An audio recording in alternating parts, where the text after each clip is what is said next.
incarner l'amour de Dieu. Les gens sont fatigués du prosélytisme. Les gens sont fatigués de la religion. Les gens n'ont pas besoin de la religion. Les gens ont besoin d'un Jésus qui sauve, qui délivre, qui guérit, qui aime.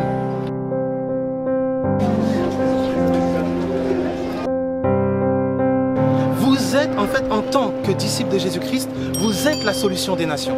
S'il y a les ténèbres quelque part, vous devez ramener la lumière. S'il y a la maladie, vous devez ramener la guérison. S'il y a la mort, vous devez ramener la résurrection. C'est vous, en fait, qui incarnez le Christ.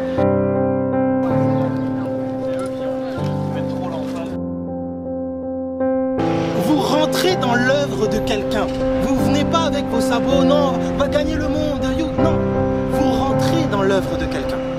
Christ travaille. Ce sont des personnes que le Seigneur rencontre, a déjà travaillé. Soyez sensibles à ce que le Saint-Esprit est déjà en train de faire pour libérer ce qu'il y a dans votre cœur. Même si ça n'a pas de sens pour vous.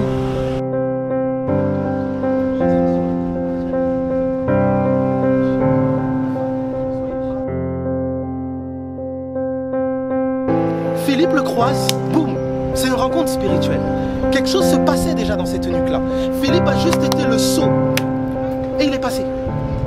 Il y a des personnes pour qui vous passerez juste une parole, juste une révélation, juste un contact, juste un acte d'amour, juste le fait de demander, excusez-moi, est-ce que vous avez une doute? Ah mais c'est étrange, ces temps-ci je suis en train de méditer sur ça, en fait j'ai fait un rêve, etc. En fait vous allez comprendre que vous êtes en collaboration avec le Saint-Esprit. Il y a eu une amélioration et juste aussi voir l'expression de son visage changer, c'était quelque chose. Il était arrivé en marchant tout doucement, tu pouvais sentir qu'il y avait une lourdeur, un désespoir, une boîté. Et quand il est parti, déjà il y avait ce sourire sur son visage, on avait proclamé la vie, l'espoir. Et vous cherchez, qu'est-ce que sont les hommes de paix, frères? Ce sont des personnes que le Saint-Esprit a travaillé au préalable. Et c'est comme si vous arrivez, vous êtes comme une réponse. Et quand vous arrivez, il y a tellement de témoignages, tout est comme débridé. C'est comme si cette personne, en fait, vous attendait. En tout cas, ils ont été très touchés de notre démarche, d'être capables d'aller dans la rue, de proposer en fait de la prière et puis d'annoncer Jésus. Ils étaient touchés de notre démarche. La culture de l'échec, c'est quelque chose qui est très mal vu selon le monde.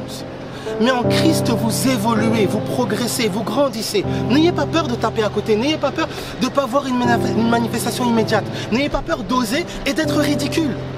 Tant que vous avez pris position pour la parole de Dieu, le monde peut vous voir ridicule, mais le ciel vous honore.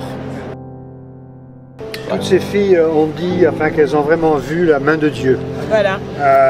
Venir à une présence. Les 4 ont témoigné en disant en fait c'est choquant parce qu'on n'a jamais vu ça en fait. Ouais. Ce que vous faites, on n'a jamais vu ça. Très contente. Ouais, à un moment donné, elles ont le sentiment de dire arrêtez, ça nous fait peur. Vous nous plongez dans quelque chose qu'on n'a pas l'habitude, vous nous ouvrez un horizon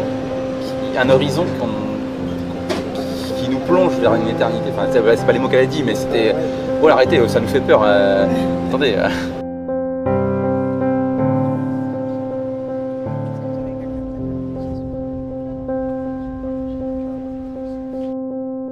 Les paroles que j'ai dites sont esprit et vie. Dès l'instant où j'ai décrété, je reste positionné sur ce que j'ai dit. Et le Saint-Esprit travaille sur la base des paroles que j'ai décrétées. Vous comprenez? J'essaye pas de convaincre. Je proclame, je décrète.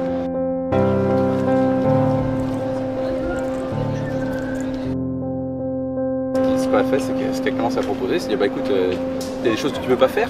Bah ouais, le médecin a dit surtout pas marcher. Faut pas marcher sans la telle. Et tout. Alors, on va prier. J'enlève la telle. Elle propose d'enlever la telle. On prie pour elle. Et elle se lève. Elle commence à marcher. Et petit à petit, on a continué à prier. Et la douleur a commencé à partir.